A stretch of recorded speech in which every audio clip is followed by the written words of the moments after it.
ماضی قریب میں جو ہے وہ بہت زیادہ مشکوک اس لیے کی جائے. یہ جو میں بات آپ سے کر رہا ہوں اس کا تعلق اس کے عملی پہلو سے ہے, جو چیزیں ہمیں سننے, کیونکہ سب سے بنیادی بات یہ ہے کہ عوام الناس کا اپنے عدالتی اور عدلیہ کے ادارے جو ہیں ان پر اعتماد کا ہونا بہت ضروری ہے. جیسا کہ آپ نے اپنے اس ابتدائیے میں یہ بات کہی ہے کہ یہ ایک امپریشن کریٹ ہو گیا تھا کہ جو بینچز جو ہیں ان کو اپنی مرضی سے تشکیل جاتا ہے, اور انتہائی قابل افسوس بات یہ ہے کہ یہ پہلے ہی بتا دیا جاتا تھا بینچز کی تشکیل سے کہ یہ فیصلہ کیا ہوگا. تو اس کا جو تدارک ہوا ہے, میں یہ سمجھتا ہوں کہ یہ ایک بہت اچھا ایک فیصلہ ہے جس میں, اور سب سے اس فیصلے کی جو خوبصورت بات ہے وہ یہ ہے کہ اس کے اندر جو ایک چیز جو قابل اعتراض تھی اور جس کو کسی طرح سے بھی اپروو نہیں کیا جا سکتا تھا, اور وہ یہ تھا کہ اس کا ریٹروسپیکٹیو ایفیکٹ. تو اس حوالے سے بھی جو ہے وہ اس کے اندر ایک جو فلا تھا اس کو دور کر دیے گا. سب سے امپورٹنٹ بات یہ ہے کہ جب کوئی مقدمہ فائل ہوتا تھا تو اس کے اندر جو انٹرم ریلیف یا فوری طور پر ہمیں وکلاء میں جو عوام میں سے جب لیٹیگنٹس ہوتے تھے ان کو اگر کوئی ریلیف چاہیے ہوتا تھا تو مقدمات جو تھے ان کی فکسیشن میں جو تھا وہ ایک خاصا لمبا وقت لگتا تھا, اور جو اب نہیں لگے گا. اب یہ اس میں قانون میں یہ بتا دیا گیا ہے کہ آپ نے ود ان 14 days جو ہے وہ اس مقدمے کو جس میں فوری نوعیت کی کوئی درخواست ہے وہ فکس کرنی ہے. ٹھیک ہو گیا. میں سمجھتا ہوں کہ مجموعی طور پر اس ساری جو قانون سازی ہے اس کا تعلق جو ہے وہ عوامی مفاد کے لیے. بالکل ٹھیک ہے, پوائنٹ آ گیا جی آپ کا, بالکل ٹھیک ہو گیا.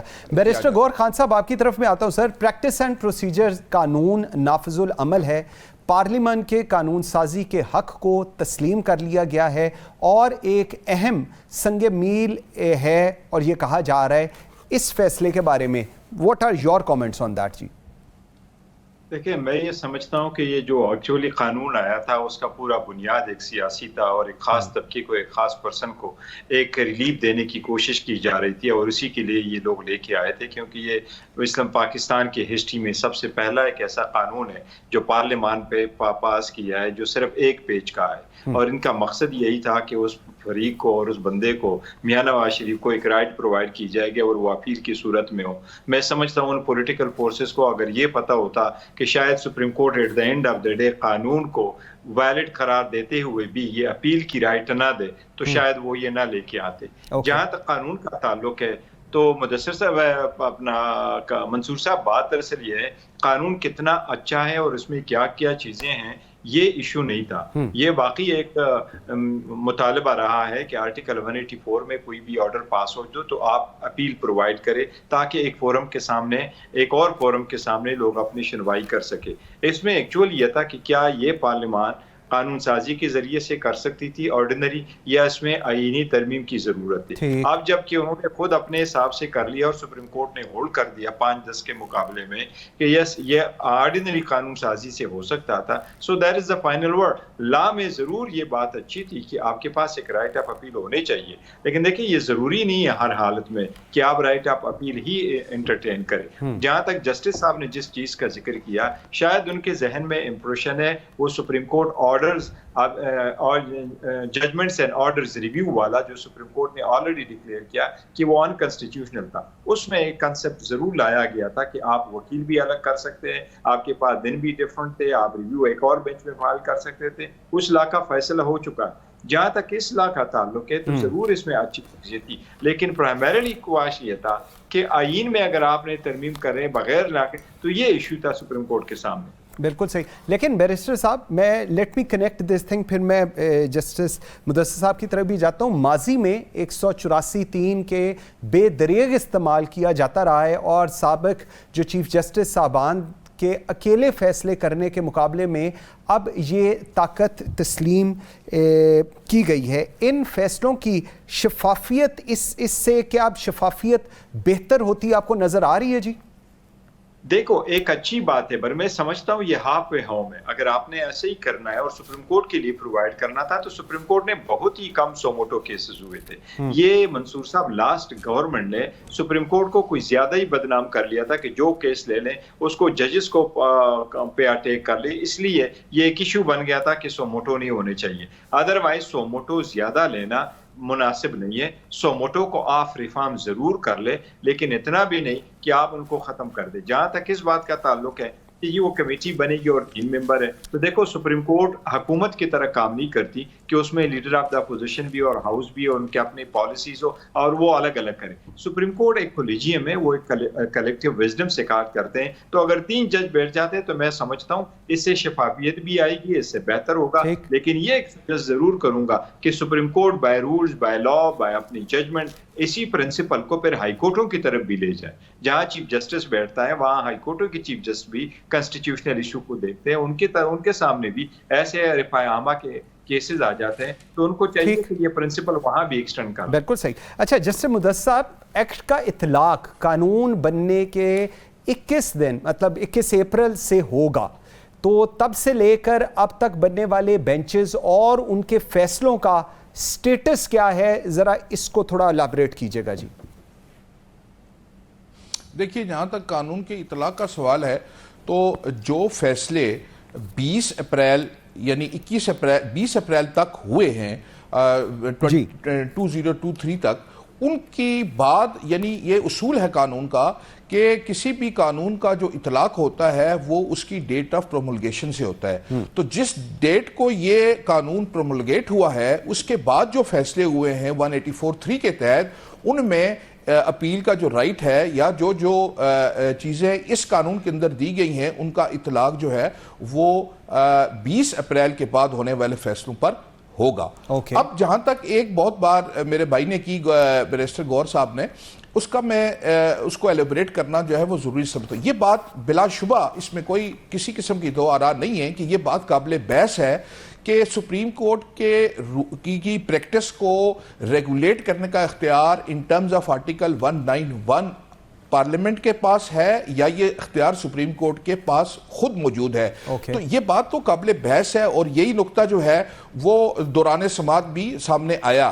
لیکن اس میں اب چونکہ یہ ایک فیصلہ آ چکا ہے اور اس میں شاید غالباً ٹرائیکاٹمی آف پاور یعنی جو اداروں کا اختیار ہے اس کو ڈسکرائب کر دیا گیا ہے اور اس کو واضح کر دیا گیا ہے کہ قانون سازی کا اختیار جو ہے وہ پارلیمنٹ کے پاس موجود ہے. مگر ایک بات جو میں آپ کو اور آپ کے ناظرین کے ساتھ شیئر کرنا ضروری سمجھتا ہوں یہ ہے کہ یہ اختیار اب بھی ایبسولوٹ نہیں ہے اور اس کے اوپر ایک بہت بڑا چیک ہے نہیں ہے اور اس کے اوپر ایک بہت بڑا چیک ہے اور وہ چیک ہے جوڈیشل ریویو کا. Judicial review in shape of constitutional jurisdiction of the high courts and the constitutional jurisdiction of the Supreme Court itself. آج بھی اگر سپریم کورٹ اگر کوئی قانون پارلیمنٹ ایسا قانون جو ہے وہ کوئی بھی قانون ہے اس کا تعلق خواہ سپریم کورٹ کے اختیارات سے ہو, اس کا تعلق جو ہے وہ خواہ کسی بھی قانون کے ساتھ ہو, اگر کوئی ایسا قانون پارلیمنٹ پاس کرتی ہے تو آئین کے آرٹیکل 8 کے تحت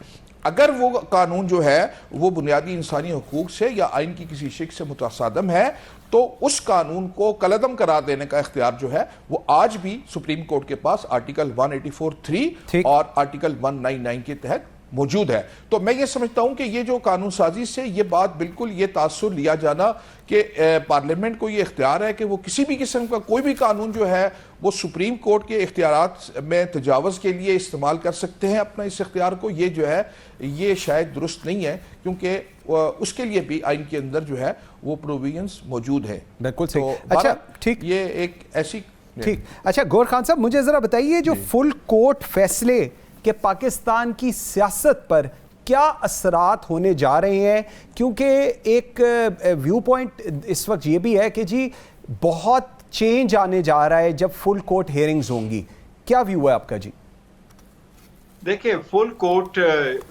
کسی عرصہ سے کافی ایک مطالبہ چلا آ رہا تھا کیونکہ گزشتہ 2-3-4 سالوں میں کوئی کنسٹیٹیوشنل کیسز زیادہ آتے ہیں اور خواہ کنسٹیٹیوشنل کیسز تو ہر قسم کے ہوتے ہیں, لیکن جب کنسٹیٹیوشنل کیسز میں ایک پولیٹیکل ٹچ ہوتا ہے تو اس کی انسٹیٹیوشنلائزیشن کر کے پولیٹیکل پارٹیز کو ڈفرینٹ لائن میں لے کے جا رہے ہیں. تو مطالبے کی نیت سے یہ بہتر تھا کہ ایک مرتبہ فل کورٹ آیا اور کورٹ نے فیصلہ کر لیا. ادروائز اگر آپ گزشتہ 25 سال دیکھیے تو گزشتہ 25 سالوں میں کبھی بھی فل کورٹ نہیں بنا تھا, ماں سوائے جب مشرف نے مارشل لا لگایا تھا یا اس کے بعد NRO کے کیس کے لیے لگا تھا جس میں ایمرجنسی کا کیس بھی لیا گیا تھا, اور اس کے بعد 21ویں اور 18ویں ترمیمیں جب آئی تھی اور ملٹری کورٹس جب بنے تھے اس وقت کیا تھا, اور اس کے بعد یہ چوتھا مرتبہ ہے کہ سپریم کورٹ نے فل کورٹ بنایا. فل کورٹوں سے اوور آل لوگوں کا ایک افیکٹ ہو جاتا ہے. دوسری بات یہ کہ یہاں ہم جب ریگولیٹ کرتے تو ہمارے سپریم کورٹ کے رولز میں نہیں لکھا ہوا کہ اگر کنسٹیٹیوشنل کیسز انوالو ہو تو کتنا بڑا بینچ دیکھے گا. وہ چیف جسٹس کی ثوابدید ہے, وہ ضرور اس بات کو دیکھتے ہیں کہ پہلے کتنے ججز نے یہ کیس کا فیصلہ کر لیا. ان لائک انڈیا, جہاں پر انڈیا کے سپریم کورٹ کی جو رولز ہے انہوں نے یہ تعین ضرور کیا کہ انیشلی 5 جج کے پاس جائے گا اور پھر 5 جج ہی ریکمنڈ کریں گے کہ آگے کتنا لارجر بینچ ہونا چاہیے. لیکن فل کورٹ ضروری نہیں ہے کہ ہر مرتبہ بھیجے اور ہر کیس کے لیے بیٹھ جائے. سم ٹائم سپریم کورٹ سمجھتی ہے کہ یہاں کنسٹیٹیوشنل ایشو زیادہ انوالو ہے, اس لیے فل کورٹ بیٹھنا چاہیے تاکہ کلیکٹیو وزڈم سے اس کو دیکھیں اور اس پہ فیصلہ ہو. جس طرح اس کیس میں انہوں نے بٹھایا ہے تو سپریم کورٹ میں 10-5 کے مقابلے میں اس لا کو ویلڈ ڈکلیئر کرایا گیا, اور 7-8 کے تقابل میں سپریم کورٹ نے اس میں جو رائٹ آف اپیل دینا تھا وہ ریٹروسپیکٹیولی نہیں دیا. ادروائز ہم یہ سمجھتے روٹین میں لیگلی کہ رائٹ آف اپیل ایک پروسیجرل میٹر ہے, یہ پراسپیکٹیولی بھی ہو سکتا ہے, ریٹروسپیکٹیو بھی ہو سکتا ہے. لیکن جب کورٹ کبھی پارلیمان اس کو ریٹروسپیکٹیو کر دیتی ہے تو اس کے ایک خاص ریزن ہے. جس طرح نیب کا قانون آیا تھا تو اس کا جواز یہ بنایا گیا کہ ڈیموکریسی شروع ہوئی 85 سے, پارلیمان بنا تھا, پولیٹیکل لوگ آئے تھے, لہٰذا اس کو اس تاریخ سے رکھو. اوکے اس میں جو کہ ایسا نہیں تھا تو اس لیے سپریم کورٹ نے اس کو مسترد کر دیا. صحیح, ٹھیک. اچھا مدثر صاحب, بڑا $1 ملین کوسچن جو اس وقت چل رہا ہے آپ سے بھی اور گور صاحب سے بھی, پہلے آپ کا ویو لوں. Supreme court practice and procedure act کا اطلاق ماضی سے نہیں ہوگا. اس شک کو کالعدم قرار دینے سے نواز شریف اور جہانگیر خان ترین نااہلی کے فیصلے کے خلاف اپیل کے حق سے محروم ہو گئے ہیں. اس فیصلے سے سیاستدان متاثر ہوئے ہیں یا انہیں فائدہ ہوا ہے؟ دیکھیے جی, جہاں تک جو نام آپ نے لیے ہیں ان کا تعلق ہے تو انہوں نے اپنے خلاف کیے گئے فیصلوں میں غالباً نواز شریف صاحب نے جو ہے وہ اپنا ریویو فائل کیا تھا, اور ریویو فائل کرنے کے بعد اب یہ بات بالکل واضح ہو گئی ہے کہ ان کو ایٹ لیسٹ چونکہ اس کا اطلاق جو ہے وہ ماضی سے ریٹروسپیکٹیولی نہیں ہوگا تو اس کا فائدہ ان کو, یعنی ان کو اور کسی اور ایسے شخص کو جو اس سے متاثر ہوا ہے 20 اپریل سے پہلے اس کو اس کا فائدہ قطعاً نہیں مل سکتا. اس میں کسی قسم کی جو ہے وہ دو آرا نہیں ہو سکتی. تو اس سے کیا مطلب, اس کو تھوڑا اور سادہ الفاظ میں عام آدمی کی سمجھ کے لیے بھی سمجھائیے گا, کیونکہ ان کے اوپر اب یہ کہا جا رہا ہے کہ جی نااہل ہو چکے فار لائف ٹائم, لیکن اب ان کی سچویشن کیا ہے, وہ آ کے جیل جائیں گے نہیں جائیں گے, یہ انڈرسٹینڈنگ بھی ذرا تھوڑی سی مدثر صاحب فرمائیے گا. جی میں عرض کرتا ہوں. دیکھیے گزارش یہ ہے کہ جہاں تک ان کی نااہلی کا تعلق ہے اور ان کے جیل جانے کا تعلق ہے, یہ دو مختلف چیزیں ہیں. نااہلی کا تعلق ان کے اس سپریم کورٹ کے فیصلے سے ہے جس میں پاناما کے فیصلے میں انہیں نااہل تاحیات ڈکلیئر کیا گیا. اب جہاں تک اس legal question so far as that aspect of the case is concern, تو اس کے لیے میری آپ سے گزارش یہ ہے کہ اس میں کسی طرح سے بھی میرے اپنے بطور ایک اسٹوڈنٹ آف لا کے میں یہ سمجھتا ہوں کہ کسی بھی قانون سازی کے ذریعے سے اس فیصلے کو انڈو نہیں کیا جا سکتا. جیسا کہ آپ کہا جا رہا ہے کہ نااہلی کی جو ایک مدت ہے اس کو 5 سال کے لیے محدود کر دیا گیا ہے, لیکن میں یہ سمجھتا ہوں کہ اگر سپریم کورٹ کا کوئی فیصلہ اس سے قبل موجود ہے اور اس کو انڈو جو ہے وہ کسی لیجسلیشن کے ذریعے سے شاید نہیں کیا جا سکتا. ہاں یہ بات ضرور ہے, اگر اس چیز کو مان بھی لیا جائے کہ بعد میں کی جانے والی قانون سازی سے اس ٹائم پیریڈ کو شرنک کر دیا, اس کو جو ہے وہ کم کر دیا گیا ہے, تو پھر بھی میں سمجھتا ہوں کہ نواز شریف صاحب کے لیے آنے والے وقتوں میں جب وہ الیکشن کنٹیسٹ کریں گے تو یہ چیزیں جو ہیں یہ مختلف فورم پر اٹھائی جائیں گی, اور الٹیمیٹلی یہ بات جو ہے یہ ڈیسائیڈ ہونا باقی ہے کہ کیا جو قانون سازی کی گئی ہے اور جو مدت کو جو کم کیا گیا, کیا اس کا اطلاق جو ہے وہ نواز شریف کے فیصلوں پہ ہوتا ہے یا نہیں. اب رہا سوال ان کی گرفتاری کا, تو جو گرفتاری والا معاملہ ہے اس کے لیے ان کے خلاف جو ان کی جو سزائیں ہیں جس میں ان کو کنوکشن ہوئی ہے وہ ایک العزیزیہ ریفرنس ہے اور ایک جو غالباً جو دوسرا ایون فیلڈ ڈیفرنس ہے، اس کے اندر ان کو سزا ہی نہیں ہے. تو سزا کے بارے میں ایک قانون جو ہے یا ایک جو کانسیپٹ ہے وہ آرٹیکل جو کوئی کویشچن ہے وہ ہے کہ جہاں تک آج کل پروٹیکٹیو بیل کی بات کی جاتی ہے تو یہ بات بڑی واضح ہے کہ بیل کا جو کانسیپٹ ہے وہ نارملی اس وقت ہوتا ہے جب کہ کسی ایکیوزڈ کے لیے ہوتا ہے. تو چونکہ ان کا سٹیٹس جو ہے وہ اب ایک کنوکٹ کا ہے تو اس کے لیے جو پروویژن سی آر پی سی کے اندر دی گئی ہے قانون میں وہ ہے 426 کے تحت جو ہے وہ کوئی بھی عدالت جو ہے وہ کسی بھی سزا کو معطل کرنے کا اختیار رکھتی ہے، لیکن بہرحال اس کے لیے ضروری ہے کہ ان کو عدالت کے سامنے جو ہے وہ سرنڈر کرنا پڑے گا.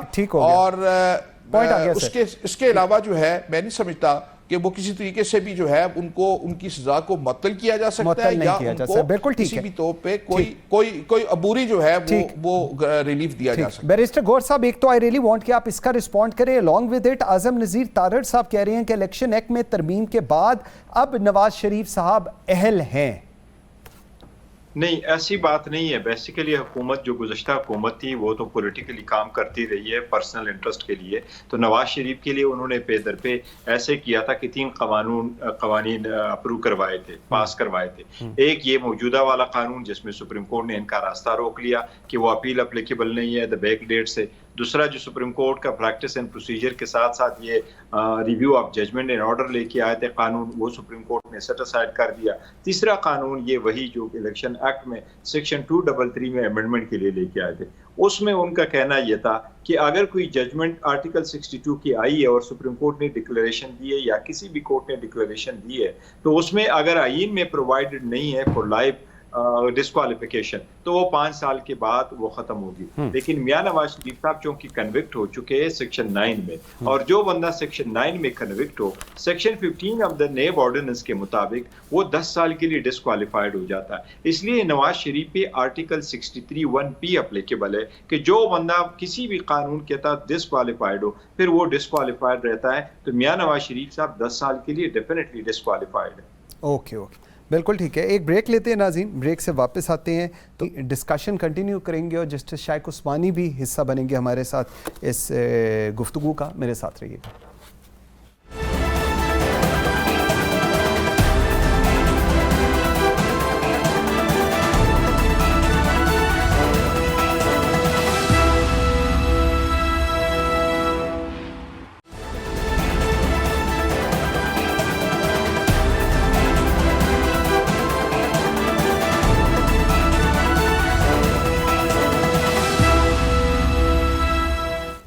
Welcome back after the break. جی ناظرین، میرے ساتھ ہیں جسٹس شائق عثمانی صاحب، one of the very well renowned legal expert, اور جسٹس مدثر خالد عباسی صاحب. بہت شکریہ آپ دونوں کا. شائق عثمانی صاحب، سر ابھی بریک سے پہلے ایک ہم ڈبیٹ چل رہی تھی.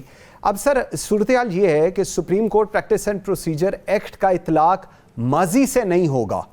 اس شک کو کالعدم قرار دینے سے اب نواز شریف اور جہانگیر خان ترین کہ اگر میں سٹیٹس کی بات کروں تو وہ کیا ہے، کیونکہ اپیرنٹلی نون لیگ کا یہ دعویٰ ہے. اعظم نذیر تارڑ صاحب کہہ رہے ہیں کہ جی الیکشن کمیشن ترمیم کے بعد نواز شریف اب اہل ہیں، جبکہ پی ٹی آئی کا بھی ویو پوائنٹ یہ تھا، بیرسٹر گور خان میرے ساتھ تھے، وہ کہہ رہے تھے کہ جی وہ تو اب 10 سال کے لیے نااہل ہوئے تھے. سر ذرا تھوڑی اس میں رہنمائی فرمائیں کہ کیا سچویشن اور سٹیٹس کیا ہے. جی دیکھیے، جہاں تک کہ نااہل ہونے کا تعلق ہے، جو ان کو نااہل کیا گیا وہ اس وجہ سے کیا گیا کہ وہ صادق اور امین نہیں تھے، اور اب بعد میں امینڈمنٹ آئی کہ وہ 5 سال سے زیادہ نہیں ہوگا، لیکن اس سے کوئی فرق نہیں پڑتا، وہ اپنی جگہ برقرار ہے.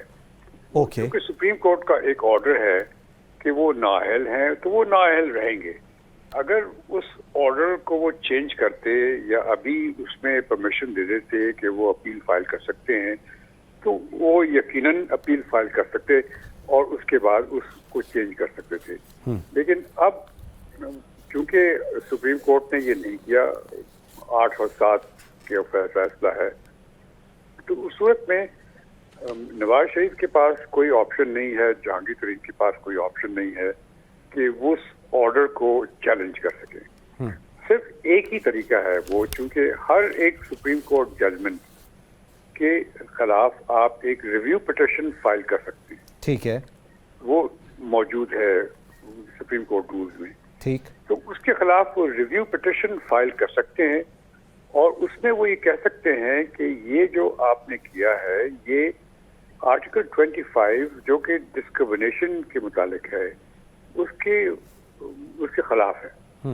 یعنی آپ نے ہم سے زیادتی کی ہے, ہمارے خلاف زیادتی ہو رہی ہے, دوسرے لوگوں کے لیے آسانی ہو رہی ہے, ہمارے لیے نہیں ہو رہی ہے, یہ نہیں ہونا چاہیے. یہ آرٹیکل 25 کے خلاف ہے. تو اس وجہ اس بیسس پر, اس پوائنٹ پر, اس لیگل پوائنٹ پر وہ یقیناً ایک ریویو پٹیشن فائل کر سکتے ہیں اور میرے خیال میں اس کی سنوائی اگر ہوگی تو یقیناً سپریم کورٹ اسی نتیجے میں پہنچے گی کہ ہمیں کرنا نہیں چاہیے تھا. ٹھیک سر, اس میں ایک مسئلہ ہے, لیٹس کیپ اٹ کہ جی نون لیگ کی طرف سے میں سن رہا تھا اسحاق ڈار کہہ رہے ہیں جی بہت متنازع فیصلہ تھا اینڈ آل دیٹ, وہ ٹھیک ہے, لیکن نواز شریف صاحب کنوکٹڈ ہیں, وہ جیل سے گئے اور اب جو صورتحال ہے وہ لوگ نون لیگ کا یہ ویو پوائنٹ ہے کہ جی life time disqualification is equal to 5 years, کیونکہ ہم نے جو ابھی اعظم نذیر طارڑ صاحب بھی جو بات کہہ رہے ہیں.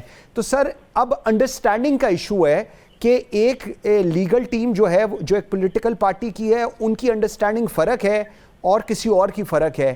ایک عام آدمی کیا سمجھے اس کو؟ اب عام آدمی کو سمجھنے کی ضرورت ہی نہیں ہے چونکہ یہ لیگل ایشوز ہے اور اس میں تو صاف ظاہر ہے کہ سپریم کورٹ کی جو ججمنٹ تھی نواز شریف کے خلاف اس میں ان کو نااہل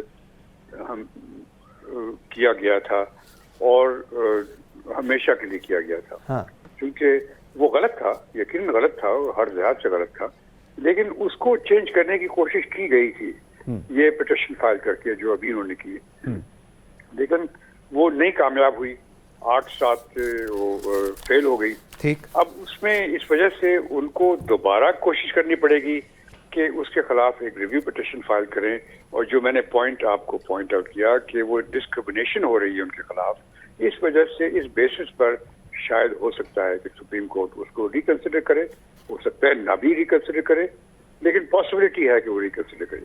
ٹھیک, بالکل ٹھیک. مدثر صاحب مجھے ذرا یہ بھی فرمائیے گا, یہ جو الیکشن ایکٹ ترمیم سے نہ اہلیت میں تبدیل ہو سکتی ہے, ہونی چاہیے یا نہیں ہو سکتی, کیونکہ یہ بھی ایک اس وقت ڈبیٹ جو ہے وہ جنریٹ ہو رہی ہے کہ جی اس کے اوپر کیا رسپونڈ یا ریاکشن ہونا چاہیے. دیکھیے, میں نے آپ سے پہلے بھی عرض کیا ہے کہ as against a judgment of a supreme court ایک ورڈکٹ ہے جو کہ اس وقت فیلڈ میں, جیسے کہ شائق عثمانی صاحب نے بھی کہا اور میں اس سے پہلے بھی آپ کو بتا چکا ہوں, تو اس کے اگینسٹ تھرو اے لیجسلیشن اس کو انڈو نہیں کیا جا سکتا. یہ بات میں ریپیٹ کر رہا ہوں. لیکن اس کے ساتھ ساتھ یہ جو ابھی بات کی انہوں نے کہ وہ سپریم کورٹ, یہ اختیار اب سپریم کورٹ کے پاس نہ صرف آرٹیکل 188 کے تحت ہے بلکہ یہ اختیار ادروائز سپریم کورٹ کے پاس بھی موجود ہے. گو کہ یہ قانون بڑا عام ہے کہ ریویو کے اوپر جو ہے وہ دوسری ریویو نہیں ہو سکتی, لیکن اس کے باوجود بھی سپریم کورٹ کے اختیارات کو کرٹیل نہیں کیا جا سکتا. جہاں تک نواز شریف صاحب کی نااہلی کا تعلق ہے تو میں اپنے بھائی سے بالکل اتفاق کرتا ہوں کہ اگر نواز شریف صاحب کے پاس اگر کوئی راستہ ہے تو وہ واحد راستہ یہی ہے کہ انہیں واپس سپریم کورٹ میں جو ہے وہ ان اینی کیس آنا پڑے گا اور اپنے اس جو ان کی نااہلی تھی یا جو ان کا کیس جو تھا وہ میرٹس پہ ڈسکس, وہ جو ان کے ساتھ ناانصافی ہوئی ان کے مطابق یا ادروائز بھی لوگ اس کو, ظاہر ہے کہ جو قانون کے طالب علم ہیں وہ شاید اس فیصلے کو جو ہے اس کی حمایت نہیں کر سکتے. تو لیکن بہرحال اس کا جو راستہ ہے وہ سپریم کورٹ ہی سے نکلنا ہے اور میں نہیں سمجھتا. اور ایک قانون کا اصول اور بھی ہے, وہ یہ ہے کہ یہ بھی دیکھنا پڑتا ہے کہ قانون جس تاریخ کو بنا ہے اس تاریخ کو اس کا اطلاق ہوگا. اگر ہم اس اصول کو لیں تو اس قانون کے اندر اگر پرٹیکولرلی, بلکہ یہ بات بھی تو ججمنٹ کے حوالے سے بھی یہ اصول ہے کہ سپریم کورٹ اگر کوئی ججمنٹ دیتی ہے اور وہ کوئی پوائنٹ اگر وہ اس میں لیٹ ڈاؤن کرتی ہے تو اس کے اندر بھی اگر یہ نہیں لکھا ہوا کہ اس کا اطلاق جو ہے وہ ماضی سے ہوگا تو اس کا اطلاق ماضی سے نہیں ہوگا.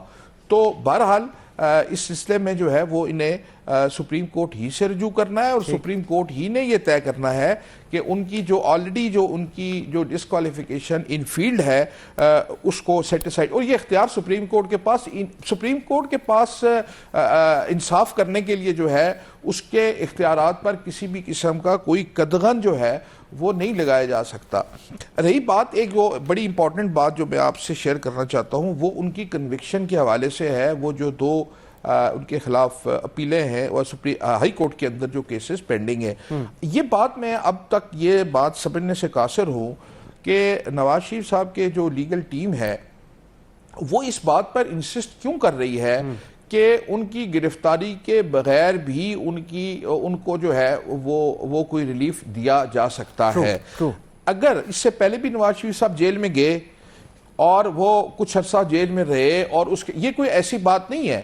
سرنڈر کر دینا کورٹ کے سامنے یا کورٹ کے سامنے یا خدا نخواستہ اگر کوئی شخص جو ہے وہ if he goes behind the bars, تو یہ اختیار جو ہے یہ ہائی کورٹ کے پاس آرڈر سیکشن 426 موجود ہے کہ وہ کسی سٹیج پر بھی اس سزا کو معطل کر سکتی ہے. اور یہ اختیار جو ہے وہ ہائی کورٹ کے پاس ضمانت کے برابر ہے. جیسے ضمانت لی جاتی ہے وہی کرائٹیریا ہوتا ہے کہ وہ کسی بھی سزا کو معطل کر سکتی ہے. عام طور پر یہ کہا جاتا ہے کہ ہائی کورٹ کے پاس یہ اختیار محض سزا کی حد تک ہے, لیکن میرا جو ویو پوائنٹ ہے وہ یہ ہے کہ اگر آپ اس پروویژن کو اگر بغور جائزہ لیں تو ہائی کورٹ کے پاس سزا معطل کرنے کا اختیار کے علاوہ کنوکشن یعنی سزا کے علاوہ اس کی وہ جو ججمنٹ ہے جو جس پہ ان کو سزا دی تھی اس کو بھی معطل کرنے کا اختیار ہائی کورٹ کے پاس موجود ہے.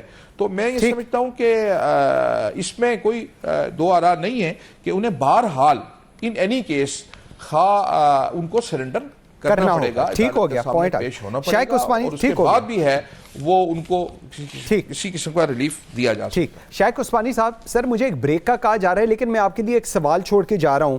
مسئلہ یہ ہے کہ ایک 5 رکنی بینچ سپریم کورٹ کا انہوں نے ڈسکوالیفائی کیا 62(1)(f) کے تحت, اور جس کا مطلب ہے لائف ٹائم ڈسکوالیفیکیشن. اس لائف ٹائم ڈسکوالیفیکیشن کی ڈیفینیشن جو اس وقت بنائی جا رہی ہے, 5 سال تھے ختم ہو گئے, 10 سال ہوں گے نہیں ہوں گے, اس پہ قانون اب کیا کوئی اپنا راستہ خود لے گا یا ونس اگین جس طرح آپ لوگ ابھی فرما رہے ہیں یہ 12 سپریم کورٹ میں جائے گی اور وہاں پر اس کا بھی فیصلہ ہوگا؟ ایک بریک لیتے ہیں ناظرین, واپس آ کے اس پہ بات کریں گے. جی میرے ساتھ رہیے گا.